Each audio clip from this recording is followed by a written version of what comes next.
देखिए, ये तो मतलब एक अलग टॉपिक है, बट जो मूवीज़ से अगर हम देखें तो जैसे हमारा जो फ्रेंड है जो हमारी पिक्चर में काम किया था, चूज़ो ज़कोय, उसने फोर्स 2 में काम किया, उसने हैप्पी फिर भाग जाएगी उसमें काम किया, उसने साहो में काम किया, उसने सब बड़ी बड़ी मूवीज़ में काम किया एज ए विलन। तो उसका जो लुक है, अभी आप डैनी साहब को देखिए, वो भी सिक्किम से हैं, तो वो लुक जहाँ पे एक रेगुलर लुक नहीं रहता है, मंगोलियन लुक है, तो उसके लाइक जो कैरेक्टर्स मिलते हैं तो उस हिसाब से उनको काम मिला जाता है। अभी अनेक फिल्म जो बनी थी उसमें वहाँ की एक्ट्रेस थी, ठीक है।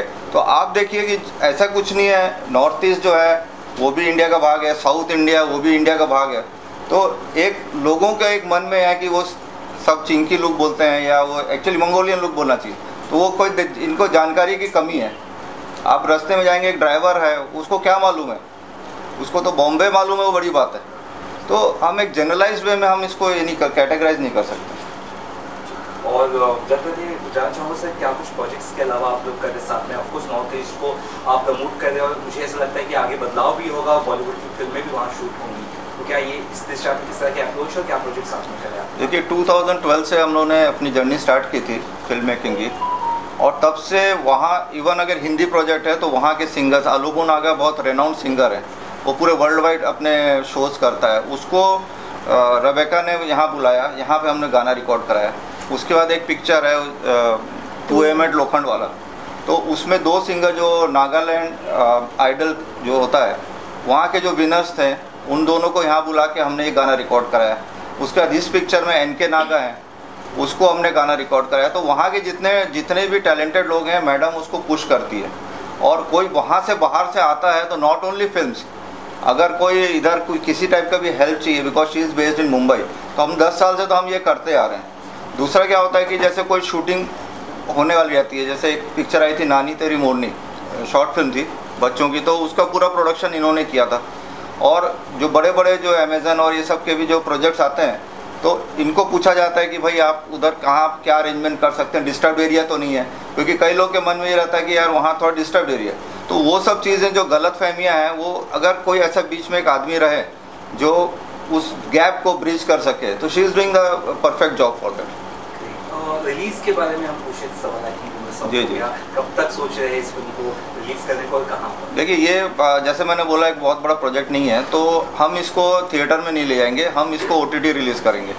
तो हमने ऑलरेडी पिचिंग शुरू कर दी है, तो मोस्ट प्रॉब्ली अक्टूबर में 10-15 जगह हमारी पिक्चर जो है इंटरनेशनल लेवल में भी जाएगी और अच्छे चैनल्स में आपको दिखाई देगी। जी मैम, आपसे लास्टली सवाल जानना चाहूँगा, पाइन स्टूडियोज किस तरह से नए टैलेंट्स को सपोर्ट या प्रमोट करेगा, उन्हें चांस है, क्योंकि नागालैंड की मैं वहाँ पर शूट हुई वहाँ के आर्टिस्ट को लेकर, तो ये एक सवाल है, वहाँ के लोग जैसे काम करना चाहें तो किस तरह से आपसे अप्रोच करो, या फिर किस तरह से आप कुछ क्लास ले लिए फिल्म मेकिंग, ऐसा कुछ कर रहे हैं? या definitely, that's what I mean. From the day one हम लोग ने जब भी प्लानिंग किया, जब मूवी के लिए प्लानिंग किया, मेरा हमेशा से टारगेट वही थे, क्योंकि humongous of talented we have from our region. Specially मैं नागालैंड को फोकस इसलिए करती हूँ क्योंकि ज़्यादातर they want to come to Mumbai, लेकिन उन लोगों को इतना अपॉर्चुनिटीज़ नहीं मिलते हैं। So we usually every year, अभी 2 साल से तो कोविड का वजह से हम लोग ने वो नहीं किया है, but again coming back to that very soon. तो हम लोग वर्कशॉप करा के उन लोग को, एक्टर, राइटर, डायरेक्टर, ये सब लोग को हम लोग एक वर्कशॉप करा के हम लोग उन लोग को ही, जिन लोग को इंटरेस्टेड है उन लोग को हम लोग अपॉर्चुनिटीज दे दी। And obviously they are anybody who ever wants to be part of this journey from our region, they are always welcome. हम लोग का तरफ से हमेशा सपोर्ट रहता है उन लोग को, और in future also they are always welcome. कुछ और कहना चाहे जो मैं साउथ वाला आप कह सकते हैं, because it's final to the audience, I think कुछ बोथ ऑफ यू नहीं ऐसा कुछ कहना चाहते हैं? हो गया ना? आप लोगों का मैकेनिक दादा नाम की फिल्म आप लेकर आए हैं, जो हमने सुना है नागालैंड में शूट की गई है। सर किस तरह से ये प्रोजेक्ट आपने स्टार्ट किया और क्या कुछ इसके पीछे की कहानी है, सर आपसे पहले जानना चाहेंगे। जी देखिए, ये जो मूवी बनी है इसका बैनर है फाइन स्टूडियोज़। फाइन स्टूडियोज़ में ये हमारी 7th या 8th मूवी होगी, जिसमें से हमने मैक्सिमम मूवीज़ जो है वो नॉर्थ ईस्ट में जाके शूट किए। Because of Rebecca we have been shooting in north eastern part of India. Mechanic दादा का ऐसा हुआ कि वहाँ के एक राइटर हैं, हमारे अंकल हैं, इज़ 82 ईयर्स ओल्ड, उनका नाम है हेक्शे सेमा। तो वो बहुत पैशनेट है अबाउट राइटिंग। तो जब उनसे बात हुआ तो बोले हमारा स्क्रिप्ट रेडी है, बट वहाँ पे they didn't know how to write the script. उन्होंने एक स्टोरी दे दिया था मुझे 5-6 पेज का।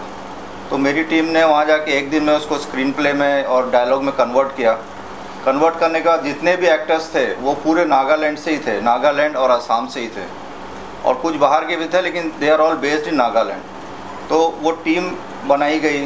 टीम बनाने के बाद जो सिंगर हैं, सिंगर NK नागा, जो गाना आपने अभी देखा वो NK नागा हैं, वो सिंगर भी नागालैंड के हैं।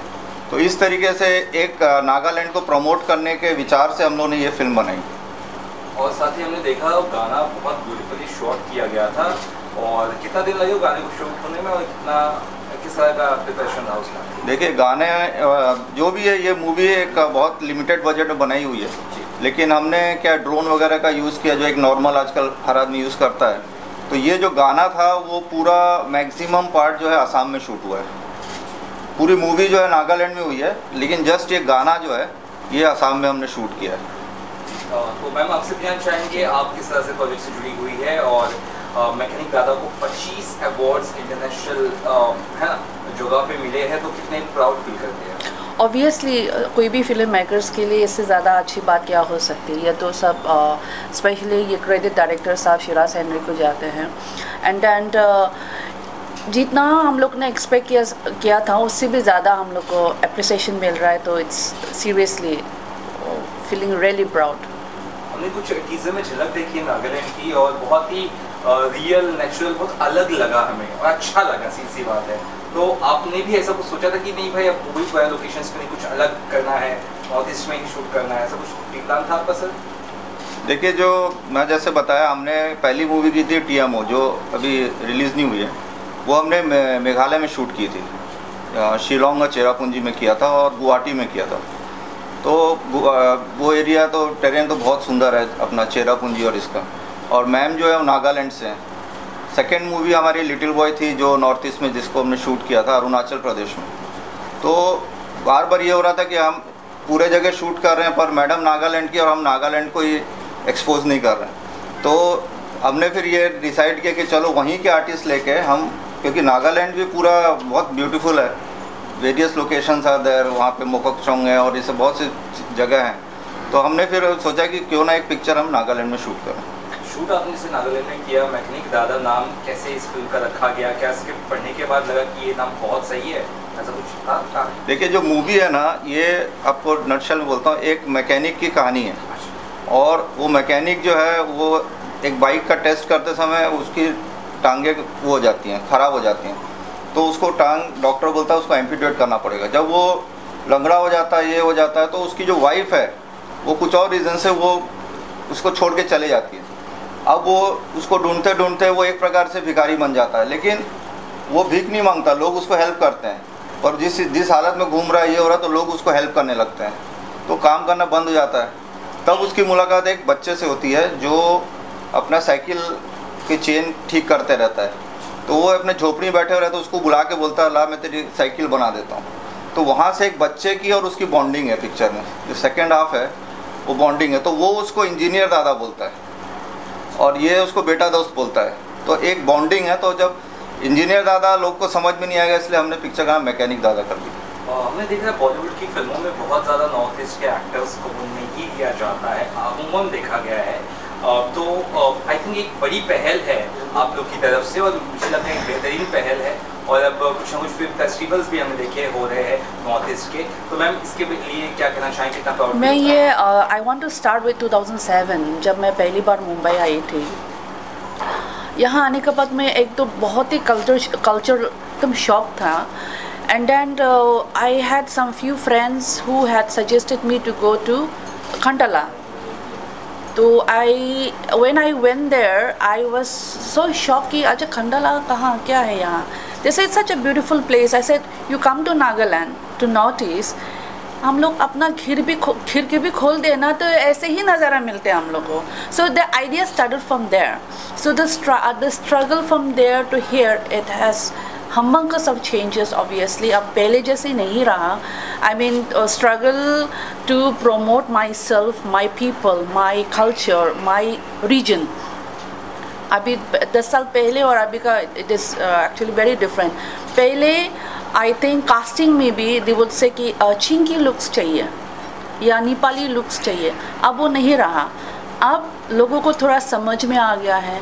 अब लोगों को थोड़ा बहुत इंटरेस्ट ज़्यादा हो गया क्योंकि they go to Northeast has a holiday or maybe to shoot. You know, many movies are shooting there. Many artists are coming as a, you know, has a lead also. Their movies are doing good. So Abibi as a casting director, whenever they asked me, they will say कि Asian looks चाहिए. So वो अब वो differences मैंने देखा भी है and things are really, you know, like very encouraging now these days.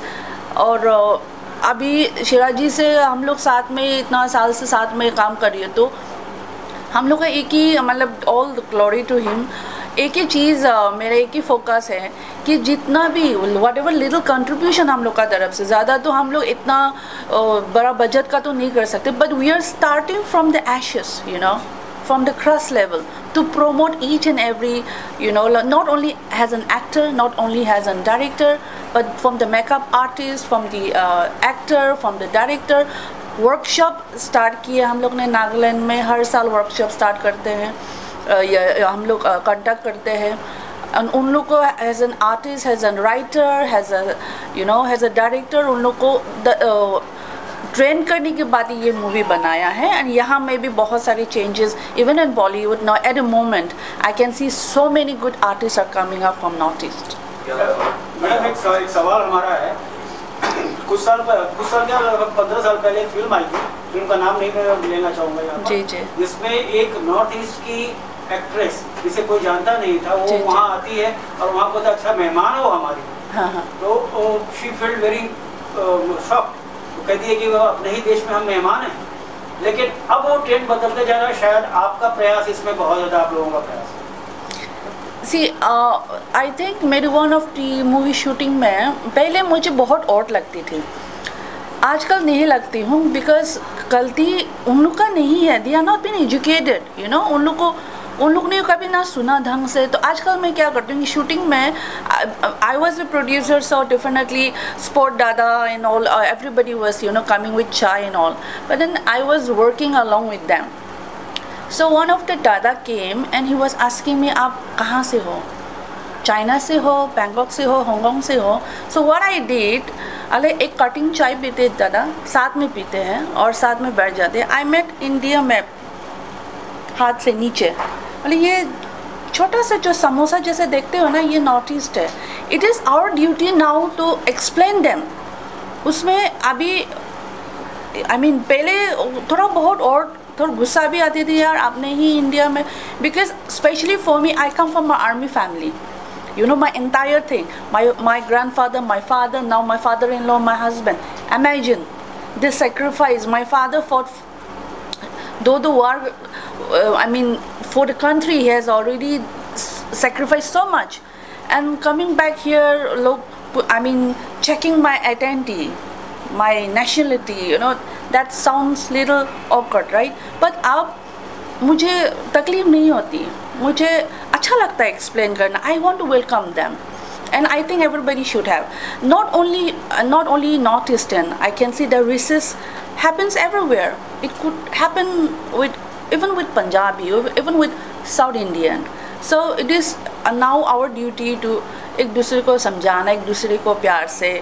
Maybe with age I'm becoming more wiser, but these days I don't feel bad, and I can see humongous of changes now that people are recognizing, you know, कि this is also a part of our India.